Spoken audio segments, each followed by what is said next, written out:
मधुबन के बाबा, मधुबन के बाबा मुरली वाले, आपका क्या कहना, आपका क्या कहना। ओम शांति। आज 3 जून 2022 की साकार मधुर महावाक्य है।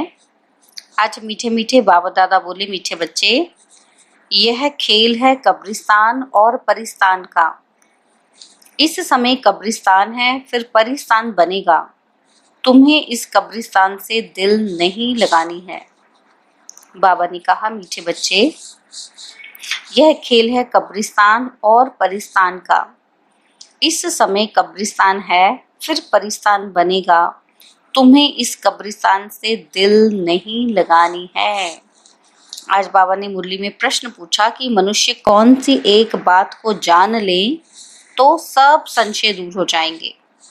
और उत्तर में बाबा कहते हैं कि बाप कौन है, वह कैसे आते हैं, यह बात जान लें तो सब संशय दूर हो जाएंगे।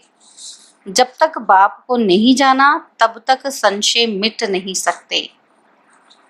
निश्चय बुद्धि बनने से विजयमाला में आ जाएंगे, लेकिन एक एक बात में, सेकंड में पूरा निश्चय होना चाहिए।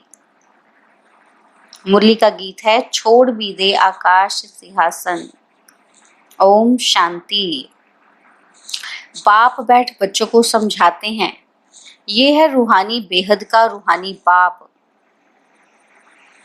आत्माएं सभी रूप तो जरूर बदलती हैं, निराकार से साकार में आते हैं पाठ बजाने कर्म क्षेत्र पर। बच्चे कहते हैं, बाबा आप भी हमारे मुआफिक रूप बदलो। जरूर साकार रूप धारण करके ही तो ज्ञान देंगे ना, मनुष्य का ही रूप लेंगे ना। बच्चे भी जानते हैं कि हम निराकार हैं, फिर साकार बनते हैं। बरोबर है भी ऐसे। वह है निराकारी दुनिया। यह बाप बैठ सुनाते हैं, कहते हैं, तुम अपने 84 जन्मों की कहानी को नहीं जानते हो। मैं इनमें प्रवेश कर इनको समझा रहा हूँ। यह तो नहीं जानते हैं ना, कृष्ण तो सत्युग का प्रिंस है और इनको आना पड़ता है पतित दुनिया, पतित शरीर में। कृष्ण गोरा था, फिर काला कैसे हुआ, यह कोई नहीं जानते। कहते हैं सर्प ने डसा। वास्तव में ये है 5 विकारों की बात। काम चिता पर बैठने से काले बन जाते हैं।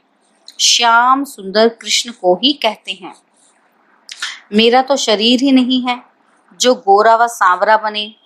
मैं तो एवर पावन हूँ। मैं कल्प कल्प संगम पर आता हूँ, जब कलयुग का अंत सतयुग का आदि होता है।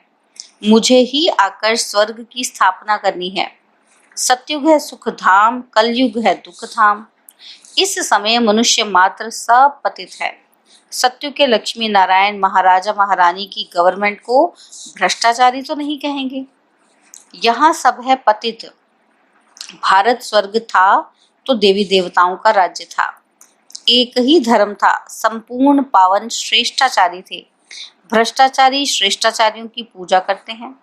सन्यासी पवित्र बनते हैं तो अपवित्र उनको माथा टेकते हैं। सन्यासी को गृहस्थी फॉलो तो कुछ करते नहीं, सिर्फ कह देते हैं कि मैं फलाने सन्यासी का फॉलोअर हूँ। सो तो जब फॉलो करो, तुम भी सन्यासी बन जाओ, तब कहेंगे फॉलोअर। गृहस्थी फॉलोअर्स बनते हैं, परंतु वह पवित्र तो बनते ही नहीं। ना सन्यासी उनको समझाते हैं, ना वे खुद समझते हैं कि हम फॉलो तो करते नहीं हैं। बाबा ने कहा, यहाँ तो पूरा फॉलो करना है माता पिता को। गाया जाता है, फॉलो फादर मदर, और संग बुद्धि योग तोड़ना है। सभी देहधारियों से तोड़, मुझ एक बाप से जोड़ो तो बाप के पास पहुंच जाएंगे और फिर सतयुग में आ जाएंगे। तुम ऑलराउंडर हो, 84 जन्म लेते हो। आदि से अंत तक, अंत से आदि तक तुम जानते हो कि हमारा ऑलराउंड पाठ चलता है। दूसरे धर्म वालों का आदि से अंत तक पाठ नहीं चलता है। आदि सनातन है ही एक देवी देवता धर्म। पहले पहले सूर्यवंशी थे। अब तुम जानते हो कि हम ऑलराउंड 84 जन्मों का चक्र लगाते हैं। बाद में आने वाले तो ऑलराउंडर हो न सके। यह समझ की बात है ना, बाप के सिवाय कोई समझा ही ना सके। पहले पहले है ही डीडीसम, आधा कल्प सूर्यवंशी चंद्रवंशी राज्य चलता है। अभी तो ये बहुत छोटा सा युग है, इसको ही संगम ही कहते हैं, कुंभ भी कहते हैं। उनको ही याद करते हैं कि हे परमपिता परमात्मा, आकर हम पतितों को पावन बनाओ। बाप से मिलने के लिए कितना भटकते रहते हैं, यज्ञ तप दान पुण्य आदि करते रहते हैं, फायदा कुछ भी नहीं होता है। अब तुम भटकने से छूट गए हो। वह है भक्ति कांड और यह है ज्ञान कांड। भक्ति मार्ग आधा कल्प चलता है और यह है ज्ञान मार्ग। इस समय तुमको पुरानी दुनिया से वैराग्य दिलाते हैं, इसलिए तुम्हारा ये है बेहद का वैराग्य, क्योंकि तुम जानते हो ये सारी दुनिया कब्रिस्तान होनी है। इस समय कब्रिस्तान है, फिर परिस्तान बनेगा। यह खेल है कब्रिस्तान परिस्तान का। बाप परिस्तान स्थापन करते हैं जिसको याद करते हैं, रावण को कोई याद ही नहीं करते हैं। मुख्य एक बात समझने से फिर सब संशय मिट जाएंगे। जब तक पहले बाप को नहीं जाना है तो संशय बुद्धि ही रहेंगे। संशय बुद्धि विनयशंति, बरोबर हम सब आत्माओं का वह बाप है, वही बेहद का वर्षा देते हैं। निश्चय से ही विजयमाला में पिरो सकते हैं। एक एक अक्षर में सेकंड में निश्चय होना चाहिए। बाबा कहते हैं तो पूरा निश्चय होना चाहिए ना। बाप निराकार को कहा जाता है। ऐसे तो गांधी जी को भी बापूजी कहते थे, परंतु यहाँ तो वर्ड का बापूजी चाहिए ना। वह तो है ही वर्ड का गॉड फादर। वर्ड का गॉड फादर वह तो बहुत बड़ा हुआ ना। उनसे वर्ड की बादशाही मिलती है, ब्रह्मा द्वारा स्थापना होती है विष्णु के राज्य की। तुम जानते हो हम ही विश्व के मालिक थे। हम सो देवी देवता थे, फिर चंद्रवंशी वैश्यवंशी शूद्रवंशी बने। इन सब बातों को तुम बच्चे ही समझते हो। बाप कहते भी हैं कि इस मेरे ज्ञान यज्ञ में विघ्न बहुत पड़ेंगे। यह है रुद्र ज्ञान यज्ञ। इससे विनाश ज्वाला प्रज्वलित होती है। इसमें सारी पुरानी दुनिया खत्म हो, एक देवता धर्म की स्थापना हो जाएगी। तुमको समझाने वाला बाप है, वह सच बोलते हैं। नर से नारायण बनने की सत्य कथा सुनाते हैं। यह कथा तुम अभी ही सुनते हो, यह कोई परंपरा नहीं चलती है। अब बाप कहते हैं कि तुमने 84 जन्म पूरे किए हैं, अब फिर नई दुनिया में तुम्हारा राज्य होगा। यह है राजयोग का ज्ञान। सहज राजयोग की नॉलेज एक परमपिता परमात्मा के पास ही है, जिसको प्राचीन भारत का राजयोग कहते हैं। बरोबर कलयुग को सतयुग बनाया था, विनाश भी शुरू हुआ था। मूसलों की ही बात है। सतयुग त्रेता में तो कोई लड़ाई होती नहीं, बाद में शुरू होती है। यह मूसलों की है लास्ट लड़ाई। आगे तलवार से लड़ते थे, फिर बंदूक बाजी चलाई, फिर तोप निकाली, अब बॉम्ब्स निकाले हैं। नहीं तो सारी दुनिया का विनाश कैसे हो। फिर उनके साथ नेचुरल कैलेमिटीज भी हैं, मूसलधार बरसात, फैमिन, यह है नेचुरल कैलेमिटीज। समझो अर्थक्वेक होती है, उसको कहते हैं नेचुरल कैलेमिटीज। उसमें कोई क्या कर सकते हैं। कोई ने अपना इंश्योरेंस भी किया हो तो कौन और किसको देगा। सब मर जाएंगे, किसी को कुछ भी मिलेगा नहीं। अभी तुम्हें फिर इंश्योर करना है बाप के पास। इंश्योर भक्ति में भी करते हैं, परंतु वह आधा कल्प का रिटर्न मिलता है। यह तो तुम डायरेक्ट इंश्योर करते हो। कोई सब कुछ इंश्योर करेगा तो उनको बादशाही मिल जाएगी। जैसे बाबा अपना बतलाते हैं, सब कुछ दे दिया, बाबा पास फुल इंश्योर कर लिया तो फुल बादशाही मिलती है। बाकी तो ये दुनिया ही खत्म हो जाती है। यह है मृत्यु लोक। किनकी दबी रहेगी धूल में, किनकी राजा खाए। जब कहाँ आग लगती है व कोई आफत आती है तो चोर लोग लूटते हैं। यह समय ही अंत का है, इसलिए अब बाप को याद करना है, मदद करनी है। इस समय सब पतित हैं, वह पावन दुनिया स्थापन कर न सके। यह तो बाप का ही काम है। बाप को ही बुलाते हैं कि निराकारी दुनिया से आओ, आकर रूप धरो। तो बाप कहते हैं कि मैं साकार में आया हूँ, रूप धरा है, परंतु हमेशा इसमें नहीं रह सकता हूँ। सवारी कोई सारा दिन थोड़े की जाती है। बैल की सवारी दिखाते हैं, भाग्यशाली रथ मनुष्य का दिखाते हैं। अब ये राइट है या वह? गौशाला दिखाते हैं ना, गौमुख भी दिखाया है, बैल पर सवारी, और फिर गौमुख से नॉलेज देते हैं। यह ज्ञान अमृत निकलता है, अर्थ है ना। गौमुख का मंदिर भी है। बहुत लोग जाते हैं तो समझते हैं कि गौ के मुख से अमृत टपकता है, वह जाकर पीना है। 700 सीढ़ियां हैं, सबसे बड़ा गौमुख तो ये है। अमरनाथ पर कितनी मेहनत कर जाते हैं, वहां है कुछ भी नहीं, सब ठगी है, दिखाते हैं। शंकर ने पार्वती को कथा सुनाई, अब क्या पार्वती की दुर्गति हुई जो उनको कथा बैठ। मनुष्य मंदिर आदि बनाने में कितना खर्चा करते हैं। बाप कहते हैं खर्चा करते करते तुमने सब पैसे गवा दिए हैं। तुम कितने सॉल्वेंट थे, अब इनसॉल्वेंट बन गए हो, फिर मैं आकर सॉल्वेंट बनाता हूँ। तुम जानते हो, बाप से हम वर्षा लेने आए हैं, तुम बच्चों को दे रहे हैं। भारत है परमपिता परमात्मा का बर्थ प्लेस, तो सबसे बड़ा तीर्थ हुआ ना। फिर सर्व पतितों को पावन भी बाप ही बनाते हैं। गीता में अगर बाप का नाम होता तो सभी यहाँ आकर फूल चढ़ाते। बाप के सिवाय सभी को सदगति कौन दे सकता। भारत ही सबसे बड़े से बड़ा तीर्थ है, परंतु कोई को मालूम ही नहीं है। नहीं तो जैसे बाप की महिमा अपरम अपार है, वैसे भारत की भी महिमा है। हेल और हेवन भारत बनता है। अपरम अपार महिमा है ही हेवन की, अपरम अपार निंदा फिर हेल की करेंगे। तुम बच्चे सचखंड के मालिक बनते हो, यहाँ आए हो बाबा से बेहद का वर्षा लेने। बाप कहते हैं मन मना भव और सबसे बुद्धि योग हटाए, मामेकम याद करो, याद से ही पवित्र बनेंगे। नॉलेज से वर्षा लेना है जीवन मुक्ति का। वर्षा तो सबको मिलता है, परंतु स्वर्ग का वर्षा राजयोग सीखने वाले ही पाते हैं। सदगति तो सबकी होनी है ना, सबको वापस ले जाएंगे। बाप कहते हैं मैं कालों का काल हूँ, महाकाल का भी मंदिर है। बाप ने समझाया है अंत में प्रत्यक्षता होगी, तब समझेंगे कि बरोबर इन्हों को बतलाने वाला बेहद का बाप ही है।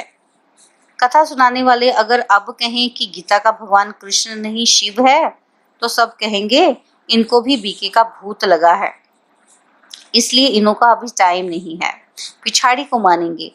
अभी मान लेवे तो उनकी सारी ग्राहकी चली जाए। अच्छा, मीठे मीठे सिकिलदे बच्चों प्रति माता पिता बाप दादा का याद प्यार और गुड मॉर्निंग। रूहानी बाप की रूहानी बच्चों को नमस्ते। हम रूहानी बच्चों की रूहानी बाप दादाजी को दिलवा जान सिकवा प्रेम से नमस्ते। ओम शांति। प्यारे बाबा, मीठे बाबा, मेरे बाबा, शुक्रिया बाबा, शुक्रिया बाबा, शुक्रिया बाबा। धारणा के लिए मुख्य सार है, पहला पॉइंट है और संग तोड़ और सब संग तोड़। माता पिता को पूरा पूरा फॉलो करना है। इस पुरानी दुनिया से बेहद का वैराग्य रख, इसे भूल जाना है। सेकंड पॉइंट है यह अंत का समय, सब खत्म होने के पहले अपने पास जो कुछ है उसे इंश्योर कर भविष्य में फुल बादशाही का अधिकार लेना है। बाबा ने वरदान दिया, ब्राह्मण जीवन में सदा खुशी की खुराक खाने और खिलाने वाले श्रेष्ठ नसीबवान भव। ब्राह्मण जीवन में सदा खुशी की खुराक खाने और खिलाने वाले श्रेष्ठ नसीबवान भव।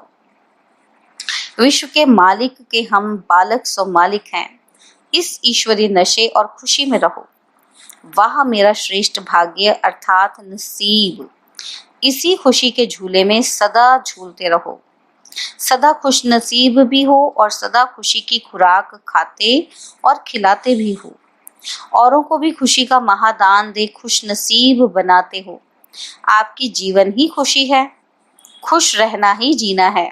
यही ब्राह्मण जीवन का श्रेष्ठ वरदान है। स्लोगन है, हर परिस्थिति में सहनशील बनो तो मौज का अनुभव करते रहेंगे। हर परिस्थिति में सहनशील बनो तो मौज का अनुभव करते रहेंगे। ओम शांति। आज हम मातेश्वरी जी के भी अनमोल महावाक्य सुनेंगे, तो कहती हैं ये अपना ईश्वरीय ज्ञान अपनी बुद्धि से नहीं निकला हुआ है, ना कोई अपनी समझ अथवा कल्पना है अथवा संकल्प है, परंतु यह ज्ञान सारी सृष्टि का जो रचता है उस द्वारा सुना हुआ ज्ञान है। और साथ साथ सुनकर अनुभव और विवेक में जो लाया जाता है वो प्रैक्टिकल आपको सुना रहे हैं। अगर अपने विवेक की बात होती तो सिर्फ अपने पास चलती, परंतु यह तो परमात्मा द्वारा सुन विवेक से अनुभव में धारणा करते हैं। जो बात धारण करते हैं वो जरूर जब विवेक और अनुभव में आती है तब अपनी मानी जाती है। यह बात भी इन द्वारा हम जान चुके हैं। तो परमात्मा की रचना क्या है, परमात्मा क्या है, बाकी कोई अपने संकल्प की बात नहीं है। अगर होती तो अपने मन में उत्पन्न होती। यह अपना संकल्प है, इसलिए जो अपने को स्वयं परमात्मा द्वारा मुख्य धारणा योग पॉइंट मिली हुई है वो है मुख्य योग लगाना। परंतु योग के पहले ज्ञान चाहिए। योग करने के लिए पहले ज्ञान क्यों कहते हैं? पहले सोचना समझना और बाद में योग लगाना। हमेशा ऐसे कहा जाता है कि पहले समझ चाहिए, नहीं तो उल्टा कर्म चलेगा। इसलिए पहले ज्ञान जरूरी है। ज्ञान एक ऊंची स्टेज है जिसको जानने के लिए बुद्धि चाहिए, क्योंकि ऊंचे से ऊंचा परमात्मा हमको पढ़ाता है। और सेकंड पॉइंट है कि यह ईश्वरीय ज्ञान एक तरफ तोड़ना और दूसरी तरफ जोड़ना। एक परमात्मा के संग जोड़ो, जिस शुद्ध संबंध से हमारे ज्ञान की सीढ़ी आगे बढ़ेगी। क्योंकि इसी समय आत्मा कर्म बंधन वश हो गई है। वह आदि में कर्म बंधन से रहित थी, बाद में कर्म बंधन में आई और अब फिर से उनको अपने कर्म बंधनों से छूटना है। अब अपने कर्मों की बंधाए मानी भी ना हो, कर्म करना और अपने हाथ में रहे, माना कर्म पर कंट्रोल हो, तब ही कर्मों की बंधाए मानी नहीं आएगी। इसको ही जीवन मुक्ति कहते हैं। नहीं तो कर्म बंधन में चक्र में आने से सदा काल के लिए जीवन मुक्ति नहीं मिलेगी। अब तो आत्मा से पावर निकल गई है और उनके कंट्रोल बिगड़ कर्म हो रहे हैं। लेकिन कर्म आत्मा से होना चाहिए, आत्मा में जोर आना चाहिए और कर्मों की स्थिति में आना चाहिए जो कर्मों की बंधाए मानी ना रहे, माना हम कर्मों के अधीन ना रहें, कर्म हमारे अधीन रहकर काम करें। मैं आत्मा मालिकपन की स्टेज पे रहूं। नहीं तो मनुष्य दुख सुख की लपेट में आ जाते हैं। अगर हम कर्मों के अधीन रहते हैं, इंद्रियों पर कंट्रोल नहीं रहता, तो क्या होगा कि मनुष्य दुख सुख की लपेट में आ जाते हैं, क्योंकि कर्म उनको खींचता रहता है। आत्मा की शक्ति उस पावर में आती है जो कर्मों के बंधाए मानी में ना आवे। यह है रिजल्ट। रिजल्ट क्या है कि आत्मा अपनी पोजीशन में आ जाती है। इन बातों को धारण करने से सहज हो जाएगा। इस क्लास का मकसद यही है। बाकी अपने को कोई वेद शास्त्र पर डिग्री हासिल नहीं करनी है, बल्कि इस ईश्वरीय ज्ञान से अपने को अपनी जीवन बनानी है, जिस कारण ईश्वर से वो शक्ति लेनी है। अच्छा, ओम शांति। और अब यह एक बहुत अच्छी वीडियो भी जरूर देखें।